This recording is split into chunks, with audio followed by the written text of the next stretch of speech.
हम जो यहाँ पे ट्रूथ, सत्य, ये जो सब है, किस बारे में बात करना चाह रहे हैं? क्या लग रहा है आपको? सर हमें तो लगता है कि आप जो है ना पशुओं की रक्षा की बात सोच रहे हैं। बिल्कुल बिल्कुल सही बात करी आपने। आपको, आपके ख्याल में आप मुझे ये बताइए, हाँ, सारे जानवरों को जीने का हक होता है या नहीं होता?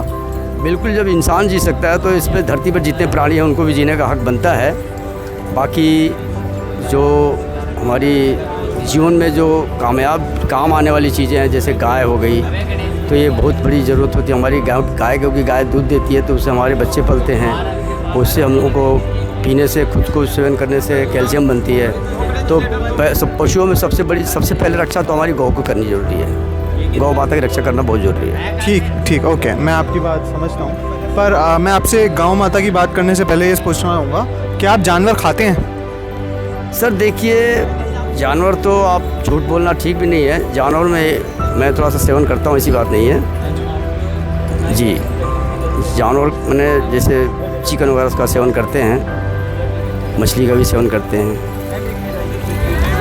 तो मतलब आपको लगता है ये थोड़ा जो हमारा सोसाइटी आज के समय में हमको ये बोलता है कि हमको जानवर की रक्षा करनी चाहिए, कुत्तों की, बिल्लियों की रक्षा करनी चाहिए, और दूसरी तरफ सोसाइटी यही बोलती है कि हमको चिकन हो गया, मछली हो गई, इन जानवरों को खाना चाहिए? क्योंकि अगर आप देखो तो एक चिकन में यानी एक मुर्गे में या मछली में और एक कुत्ते में ऐसा कोई फ़र्क थोड़ी है कि एक को हम बोलते हैं कि हम एक को खाएंगे और एक को प्यार करेंगे। सर देखिए, पर्यावरण के हिसाब से कुछ जीव ऐसे हैं जो कि जिनकी जनसंख्या बहुत तेज़ी से बढ़ती है। अगर इन पर थोड़ा सा रोक ना लगाई जाए तो ये कुछ इतने ज़्यादा हो जाएंगे कि पोल्यूशन ज़्यादा फैल जाएगा। जैसे मान लीजिए कि अगर हम मुर्गे को बात करते हैं तो मुर्गे जो है एक बार में 21 अंडे दे के 21 बच्चे निकालते हैं। अगर हम उनकी थोड़ी सी जनसंख्या पर रोकथाम ना रखें तो अधिक से अधिक उनकी बढ़ोतरी होती चली जाएगी। वैसे ही मछलियाँ हैं, तो मछलियाँ मान लो किसी तालाब में मछली है या किसी समुद्र में किसी भी नदी में मछली है, तो अगर इनमें भी ज़्यादा अगर मछलियाँ, क्योंकि इनकी भी संख्या हज़ारों में होती है, एक बार में 1000 बच्चे देती हैं, तो इन पे भी थोड़ा सा अंकुश लगाने के लिए जैसे हम इंसान सेवन करते हैं, इससे कुछ इंसान का कुछ अच्छा भी होता है, कुछ बुरा भी होता है, लेकिन पर्यावरण को बचाने के लिए थोड़ी सी ज़रूरत है, और कोई बात नहीं। अच्छा, मैं आपसे एक प्रश्न पूछना चाहूँगा। आप ये बताइए, अगर मेरा कल एक बिज़नेस शुरू होता है, ठीक है, मैं एग्ज़ाम्पल देके समझाता हूँ। मैं कल एक बिज़नेस शुरू करता हूँ, ठीक है। इस बिज़नेस में मैं करीब 100 जूते बनाता हूँ आज के समय में, ठीक है। कल को क्या होता है कि मेरे जूतों की डिमांड 100 से 50 हो जाती है, तो मैं कितने बनाऊँगा? सर एक बात बताऊँ, मेन क्या है ना, देखिए कभी ऐसा भी टाइम था कि लोग जूते चमड़े का यूज़ नहीं, मैं चमड़े की बात ही नहीं कर रहा, मैं एग्ज़ाम्पल दे रहा हूँ एक। जैसे कि मैं कोई जूता हो या मैं ये ले लो, टी शर्ट बना रहा हूँ। टी शर्ट में पहले 100 बनाता था, 100 से 50। अब मेरी क्या हो गया कि पहले 100 की डिमांड होती थी, अब 50 की डिमांड होती है, तो मैं बनाऊंगा 50 ही ना।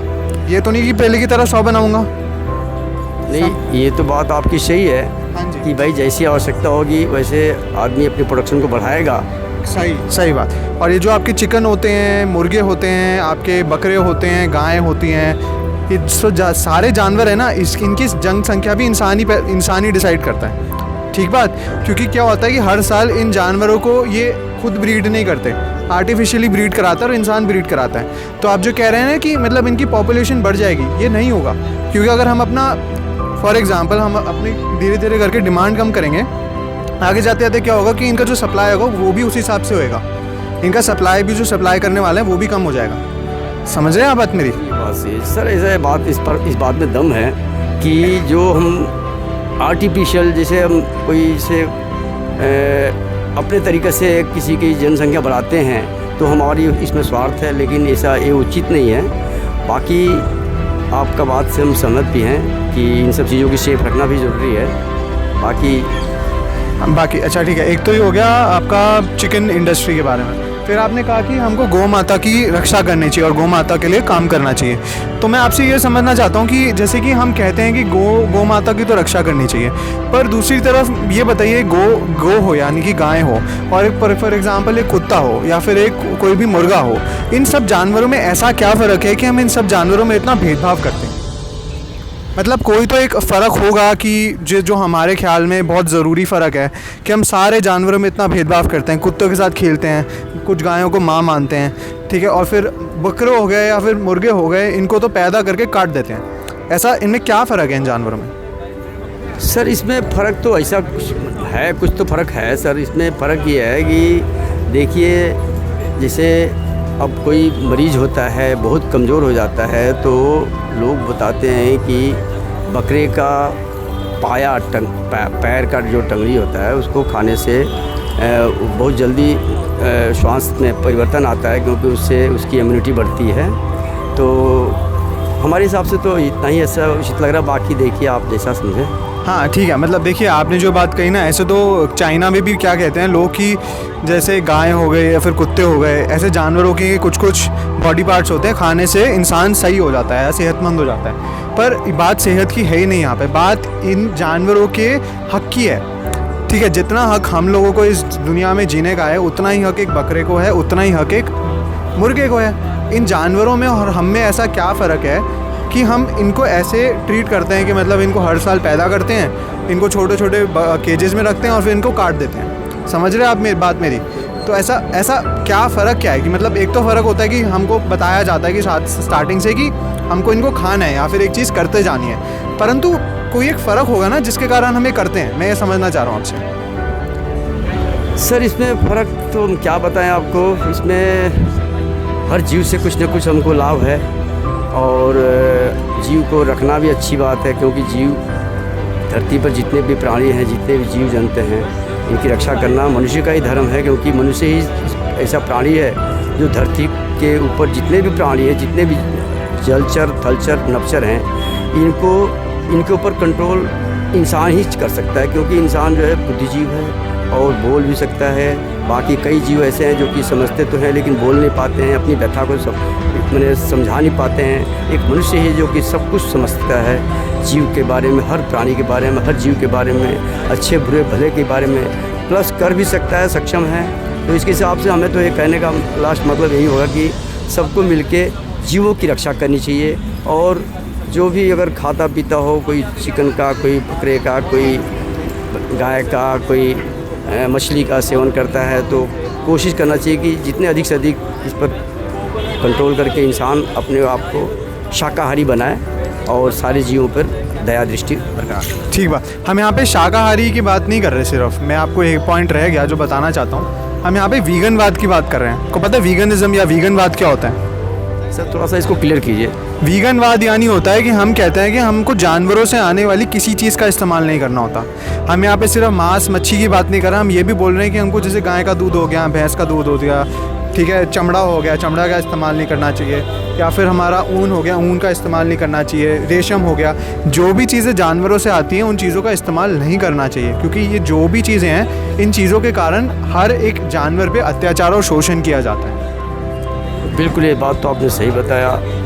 मनुष्य जो है आज आधुनिक युग में चल रहा है और हर चीज़ को मॉडिफाई करके और अपने लिए उत्पादन तैयार करता है। चाहे रेशम ले लीजिए, रेशम भी एक जीव है, उसको भी लोग पकड़ के उसका पालन करते हैं, फिर उसका शोषण करके उससे रेशम के कपड़े बनवाते हैं, बड़े अच्छे दामों में बेचते हैं। लेकिन है तो अत्याचार, जीवों पर अत्याचार है।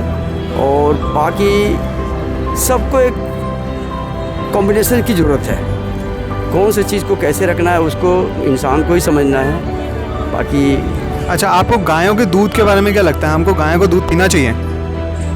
सर गाय का दूध तो मेरे हिसाब से बहुत ज़रूरी होता है, क्योंकि जब बच्चा जन्म लेता है इंसान का, तो कभी कभी कोई माँ का दूध नहीं हो पाता है, कोई माँ का दूध पूरा नहीं उतर पाता है।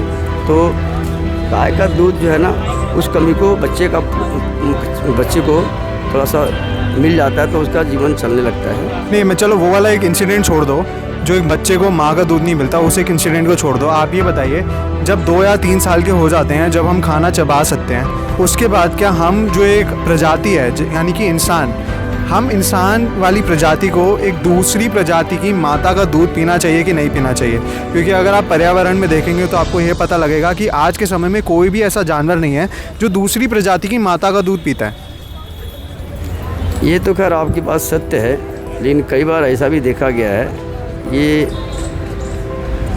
कभी कभी ऐसा देखा गया है कि कोई ऐसी जीव होती है जो कि दूसरे के भी जीव के बच्चे को अपना दूध पिला के उसको संरक्षण दे जाती है। ये रेयर केस है। बाकी चलो रेयर केस होगा, लेकिन आज के समय में जो दूध पिया जा रहा है वो हमारे इंसानों के केस में तो रेयर नहीं है।